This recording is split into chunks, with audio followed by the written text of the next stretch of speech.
Hola, nuestro equipo está conformado por Etiana Abad López, Ana Laura Pérez Flores, Jimena Larisa Soto Hernández y Carlos Alberto Luna Torres.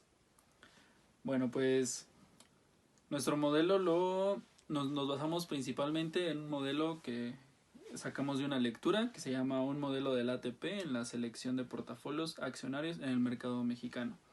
Este modelo fue creado por Francisco López Herrera y Francisco Javier Vázquez. En este modelo realizaron una regresión lineal múltiple en la cual utilizaron distintas variables para poder demostrar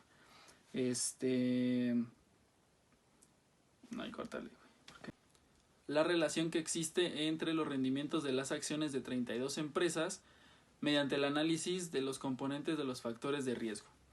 Las variables que ellos utilizaron fueron variables macroeconómicas, las cuales, por ejemplo, son el costo porcentual promedio, la inflación, el Producto Interno Bruto, el índice de volumen físico, precio del petróleo, tipo de cambio con respecto al dólar americano, circulante, deuda pública, saldo de cuenta corriente, saldo de cuenta de capital, reservas internacionales, índice de mercado, tasa de desempleo.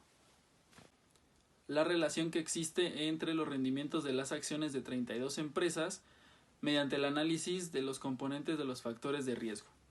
Las variables que ellos utilizaron fueron variables macroeconómicas, las cuales, por ejemplo, son el costo porcentual promedio, la inflación, el Producto Interno Bruto, el índice de volumen físico, precio del petróleo, tipo de cambio con respecto al dólar americano, circulante, deuda pública, saldo de cuenta corriente, saldo de cuenta de capital, reservas internacionales, índice de mercado, tasa de desempleo. En nuestro caso analizaremos una sola empresa, la cual es FEMSA, y haremos nuestra evaluación sobre el comportamiento de sus acciones con respecto a 6 variables.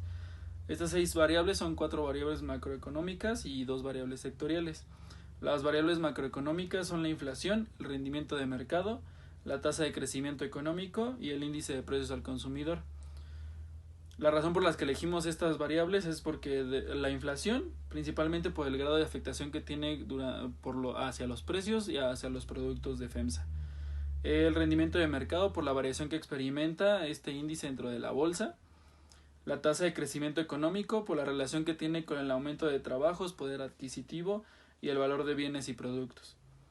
Y el índice de precios al consumidor por tratarse del precio medio de canasta que adquiere la población. Dentro de las variables sectoriales podemos encontrar 2 que van directamente al sector de bebidas y de servicios, que es el sector donde opera principalmente FEMSA. Los 2 indicadores es el indicador mensual del consumo privado del mercado, por tratarse del gasto que realizan los hogares con respecto al consumo de bienes, servicios, bebidas y demás. Y el índice de confianza del consumidor, ya que se trata de la confianza que tienen los consumidores con respecto a tanto a la economía actual como a la economía personal, y este grado nos permite saber el grado de confianza que tiene dentro de las empresas y sobre los bienes y servicios o bebidas, alimentos que pueden llegar a consumir. Estas variables las vamos a comparar con las acciones que tiene FEMSA para saber si tiene una correlación directa o una correlación inversa, y de esta manera determinar el riesgo, la importancia y la afectación que tiene con dichas acciones. Esto durante un periodo del 2009 hacia el 2015. Para crear nuestro modelo, aquí como observamos, nuestra Y son las acciones de FEMSA.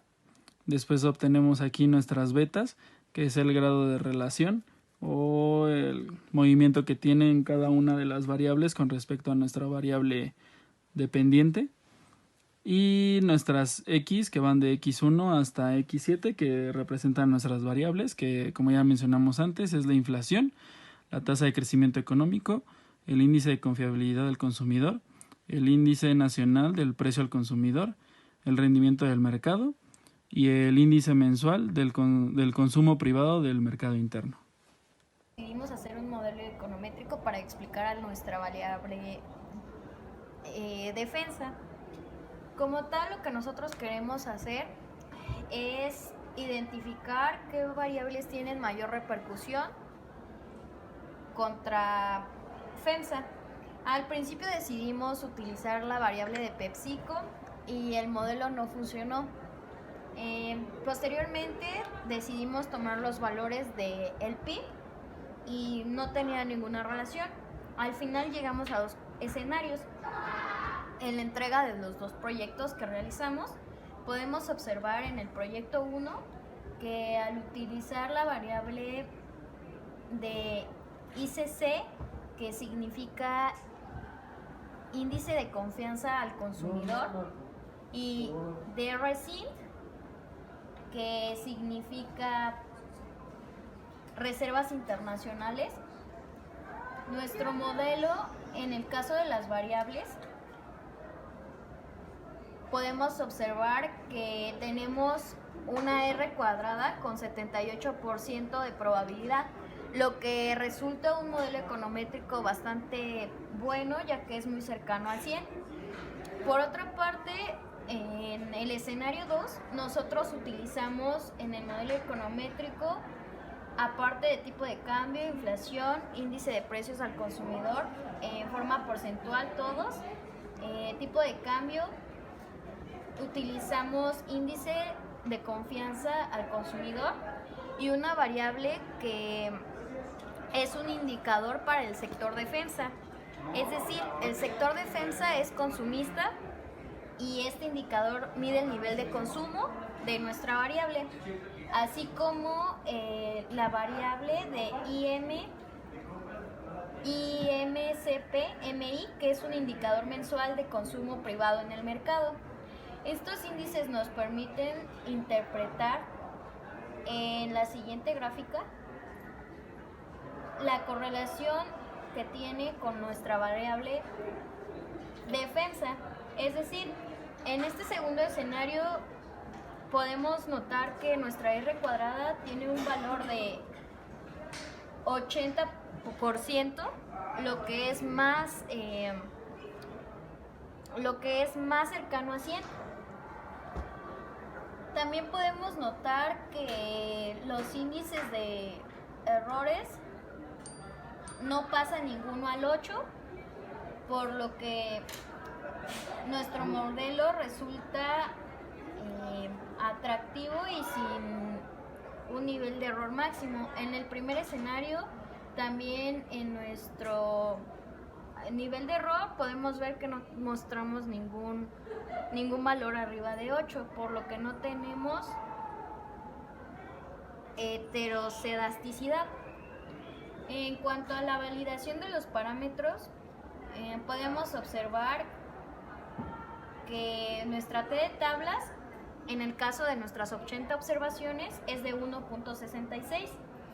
Las más representativas sería la de índice a nivel de confianza del consumidor y es con un valor de 6.8366, por lo que es mayor a nuestra T de tablas de 1.66, por lo que tenemos que aceptar H1, así como el índice de precios al consumidor con un valor de 6.74, de igual forma es mayor a nuestro T de tablas de 1.66 y tendríamos que aceptar H1. En el caso del escenario 1, con los valores de índice de confianza al consumidor y el de reservas internacionales, podemos ver que nuestro valor más significativo es el de tipo de cambio con 2.4831 y sigue siendo mayor a nuestra T de tablas de 1.66, por lo que tendríamos que aceptar H1. En el caso del índice de reserva internacional, podemos ver que nuestro valor es muy bajo, por lo que tiene poca correlación y es menor a T de tablas de 1.66, por lo que aceptamos H0. Respecto a la evaluación del modelo en el escenario 1, las variables independientes se explican a la variable dependiente con un 78%, que es de lo que hablábamos al inicio. Así como en el segundo escenario, la evaluación del modelo nuestras variables independientes explican a la variable dependiente con un 80.60%. Durbin es cercano a 0 con 0.59%, por lo que nos indica que existe una correlación positiva en nuestro modelo. Y por último, en nuestro primer escenario podemos percibir que nuestro Durbin tiene 0.7415, por lo que nos indica también una correlación positiva en nuestro modelo. Vamos a pasar a la parte de parámetros, es decir, nuestra fórmula funcional y nuestra ecuación de nuestras variables. Aquí pues básicamente lo que hicimos fue utilizar nuestra beta 1, que es mayor a 0, nuestra beta 2 mayor a 0, beta 3 es menor a 0 y nuestra beta 0 nos da nuestro valor. Podemos ver que la sustitución de coeficientes en el escenario 1, nuestro nivel de error, en el caso de FEMSA, tenemos un valor de 70.65, en el caso de CETES 4.47 y en nuestro índice de IMSP-MI, que significa indicador mensual de consumo privado, podemos ver que tenemos 2.20. Nuestra T calculada nos indica un 4.95 en el caso de FEMSA contra los CETES a 3.79 y 1.77. Es decir que, como podemos ver, nuestra sustitución de coeficientes pues únicamente nos va a ayudar a identificar el nivel de error que existe entre las variables independientes con la dependiente, ya sea en el escenario 1 o bien en el escenario 2. Por último, podemos ver que el modelo de R cuadrada, en el caso del escenario 1 con 78%, nuestro coeficiente de determinación es cercano a 1. Esto significa que las variables dependientes que utilizamos explican casi por completo a las variables dependientes de FEMSA, así como en el escenario 2 con un 80.60% en nuestra R cuadrada. De igual forma es muy cercano a 1, y esto significa que las variables independientes explican por completo a casi el modelo de FEMSA. Setién Abad, yo les voy a hablar acerca de la selección de variables que utilizamos para nuestro modelo de econometría. Podemos ver que nuestra variable dependiente sobre la que nos basamos fue FEMSA. Las variables independientes que utilizamos fueron las siguientes: tenemos inflación, rendimiento de mercado, tasa de crecimiento económico, también usamos el índice nacional de precios al consumo. Y en nuestras variables sectoriales utilizamos el indicador mensual de consumo privado del mercado y el índice de confianza del consumidor. A continuación les enseñaré las gráficas de línea, las cuales interpretamos. En estas podemos analizar lo siguiente. En la primera gráfica que pudimos ver, que es el ICC, podemos ver que la gráfica del año 2009 al año 2015 tenemos una correlación positiva respecto a nuestra variable que es FEMSA al analizarlo con los 81 datos, y tenemos una tendencia que es positiva derivada a que va arriba del cero. Vemos que si el nivel de confianza aumenta, tiene correlación positiva respecto a las pruebas.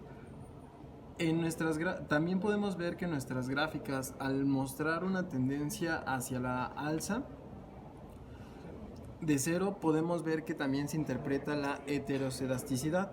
Cuando va hacia abajo, podemos ver que tiene multicolinealidad, como en el ejemplo del CT en determinado punto de la variable entre los años.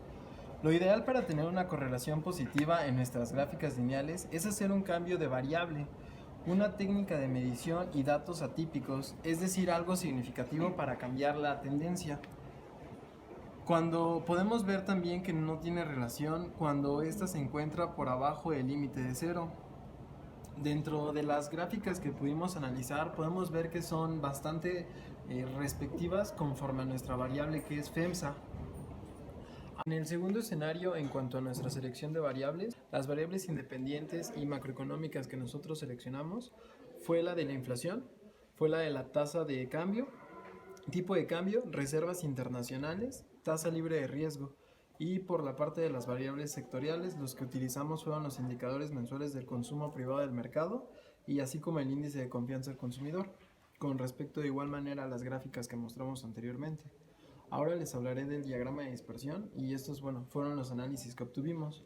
En las primeras variables que podemos ver, no hay tanta relación, ya que no se aprecia ninguna correlación entre las dos variables y los puntos muestran un mayor grado de dispersión, se encuentran más separados entre sí mismos. En la segunda variable podemos ver que hay una alta correlación positiva. El valor de Y se incrementa rápidamente a medida que el valor de X va aumentando poco a poco. Se logra ver que va incrementando. En las siguientes variables podemos analizar una débil correlación negativa. Es el valor de X claramente disminuye a medida que aumente el valor de Y. Y también presentamos otro análisis en el cual podemos ver que hay una fuerte correlación negativa o una débil correlación negativa en el valor de X, ya que disminuye ligeramente acerca del diagrama de dispersión que desarrollamos en nuestro modelo econométrico. Podemos ver cómo en estas dos variables se muestra que no hay tanta relación, se puede apreciar que no hay correlación entre las dos variables, derivado que hay un nivel de separación más amplio entre cada uno de los puntos que se muestran. En el ejemplo siguiente, en estas dos variables podemos ver que hay una alta correlación positiva, ya que el valor de Y se incrementa rápidamente. Para nuestro modelo hicimos un correlograma para cada una de las variables para determinar si existía multicolinealidad entre ellas. Y en estos correlogramas pudimos determinar que entre nuestra variable de reservas internacionales y el tipo de cambio existe multicolinealidad. Entre el tipo de cambio y los CETES a 28 también.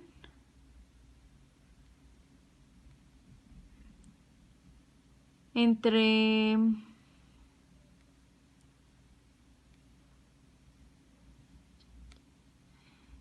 el índice de confianza del consumidor y los CETES a 28 también existe. Para detectar la heteroscedasticidad de nuestro modelo, hicimos la prueba de Gleiser, en la cual determinamos que no existe heteroscedasticidad porque chi cuadrada, este valor, es mayor a 0.05. Entonces, esto significa que nuestro modelo no tiene heteroscedasticidad. Y las T estadísticas, las T calculada, son menores a la T de tablas de nuestro modelo. Entonces también ese es un indicador de que no existe. En la prueba de Breusch determinamos que no existe heteroscedasticidad, ya que chi cuadrada es menor que chi de tablas. Entonces eso significa que no existe heteroscedasticidad en nuestro modelo. Para detectar si existe heteroscedasticidad en nuestro modelo, hicimos la prueba de Gleiser, en donde pudimos ver que no tiene heteroscedasticidad, ya que el valor de chi cuadrada es mayor a 0.05. Y las T calculadas son menores a T de tablas de nuestro modelo, por lo que eso nos dice que no existe heteroscedasticidad. En la prueba de Breusch nos dice que no hay heteroscedasticidad, ya que chi cuadrada es menor que chi de tablas. También hicimos regresiones auxiliares de las variables para ver si existía correlación entre ellas. Y pudimos notar que existe correlación entre el índice de confianza del consumidor y el tipo de cambio, entre el índice de confianza del consumidor y la inflación, entre el índice de confianza del consumidor y los CETES a 28, entre el tipo de cambio y la inflación, y entre el tipo de cambio y los CTs a 28. Esto lo sabemos porque la R cuadrada de estas regresiones son mayores que la R cuadrada del modelo en general, por lo que podemos saber que existe correlación entre las variables.